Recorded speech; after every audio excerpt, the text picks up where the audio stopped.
Okay, good day, my dear students. This is a very short lecture about the concept of wage.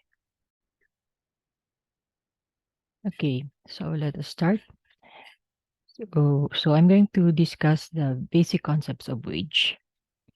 First, wage is considered as a source of income for the worker and cost of production for the firm. So this is looking at wage from different sides. On one side, the worker, it's a benefit, and on the other side would be that of the firm, where wage is considered as an expense or a cost. So wage increases the income or revenue of the worker, while wage decreases the profit of the firm.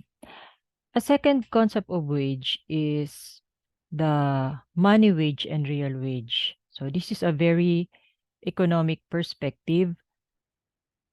For every worker, okay, wage can be considered as either money wage, which means nominal, that simply refers to the face value of money or the actual amount of the money that the worker receives. For example, 100 pesos. So it's clearly indicated in the face value of money. So it's the actual amount of money earned.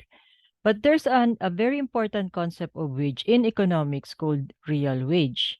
This is the concept of wage where the income received by the worker is measured in terms of its purchasing power. In simpler terms, it is what money wage can buy.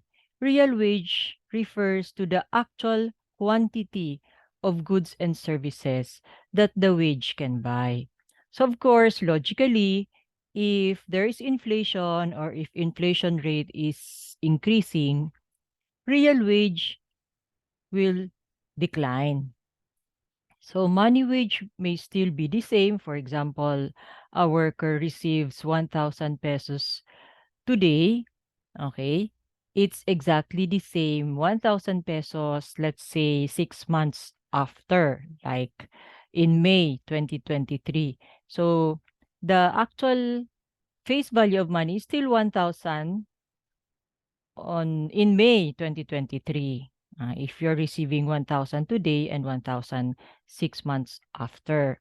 But real wage will significantly change if prices continuously increase.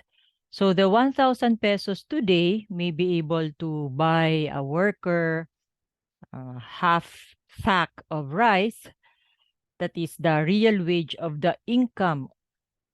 That's the real wage that we're referring to today, December 2022. But 6 months after, the 1,000 pesos may only be able to buy the worker one-fourth sack of rice. Okay, so the real wage there refers to how many sacks of rice can your wage actually buy. So in December 2022, it's one half sack of rice. That's the real wage. And then 6 months after, that may become only one-fourth sack of rice. So the real wage during inflationary periods significantly decreases. The real wage significantly decreases. Okay, the third concept of wage, comparably speaking, is we have a base rate and range rate. So this actually refers to the scope of wage. For base rate, it refers to hourly rate. Okay, so that's the payment per hour. For example, a worker does not have a regular job. The worker only receives a certain amount of money for every hour of service rendered. It can also be average hourly earning. For example, a worker is given a total wage of one for one day. Okay, so let's say 800 pesos. So, and the worker is required to work for 8 hours. So that's just simply 800 pesos divided by 8 hours, so that's 100 pesos average hourly earning.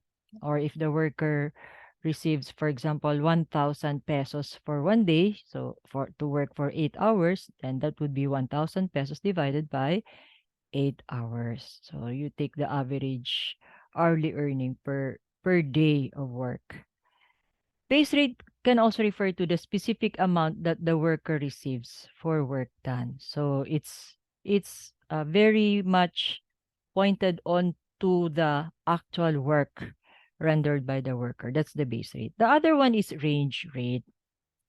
The range rate is usually received by workers who are paid on a monthly basis or a 15/30 basis. So range rate refers to the compensation based on the seniority and merits also due to the worker.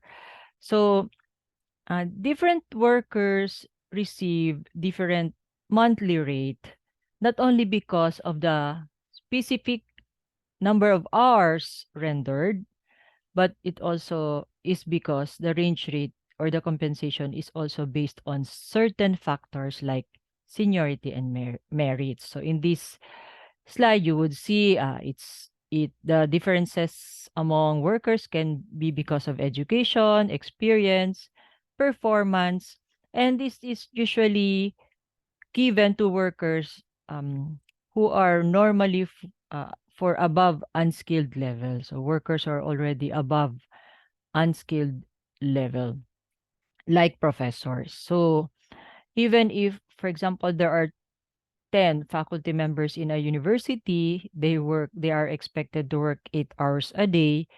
They do not actually receive the same wage rate for every month. There are teachers who can receive as high as 1,000 100,000 pesos or 150,000 pesos. And there are also teachers who would receive as low as 20,000 pesos or 30,000 pesos. And it's not because of their work per hour, but it's more because of the seniority, the experience, education, and especially for universities, it's because of performance.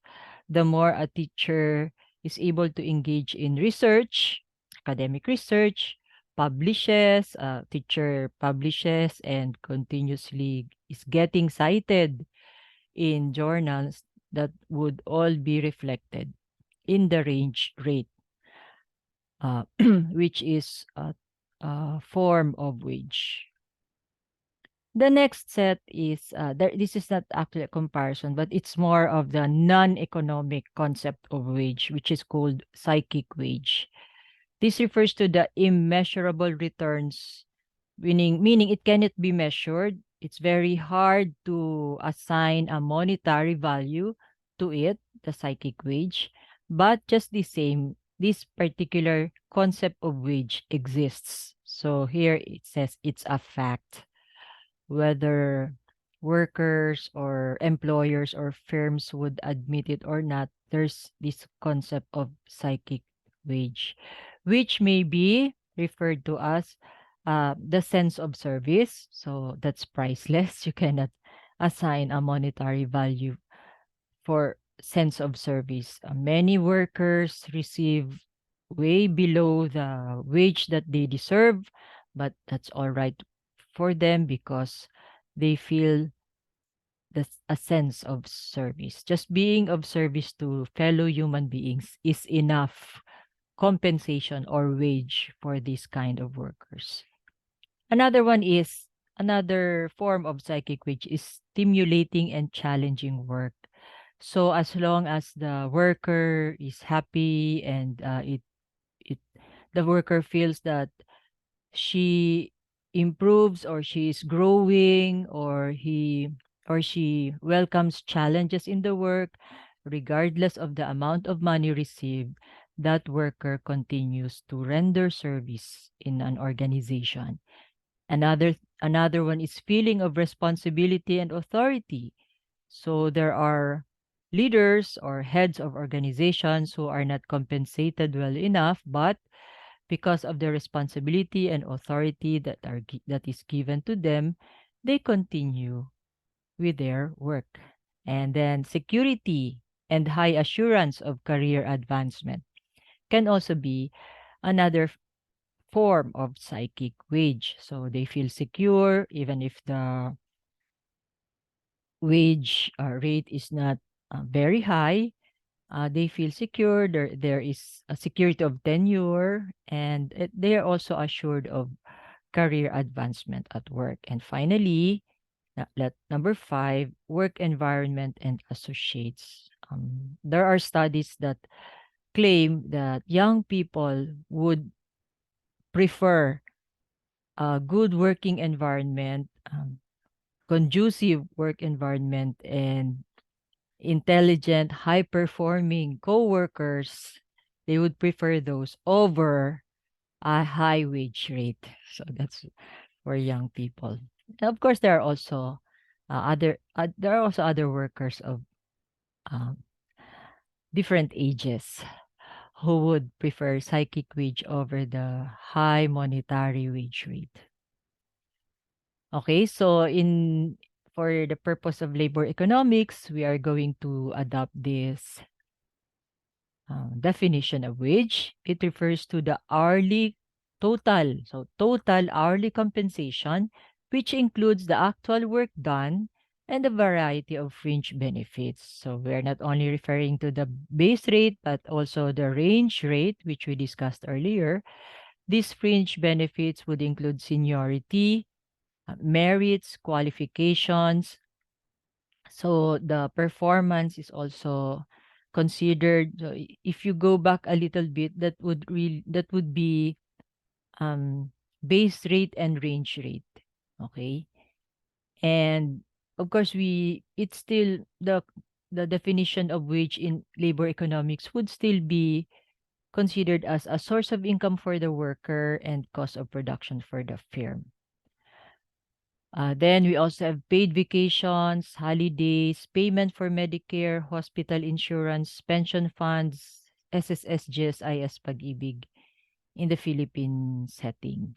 Okay, so all of this would constitute the wage, the total wages for the Filipino worker. So it's a total package.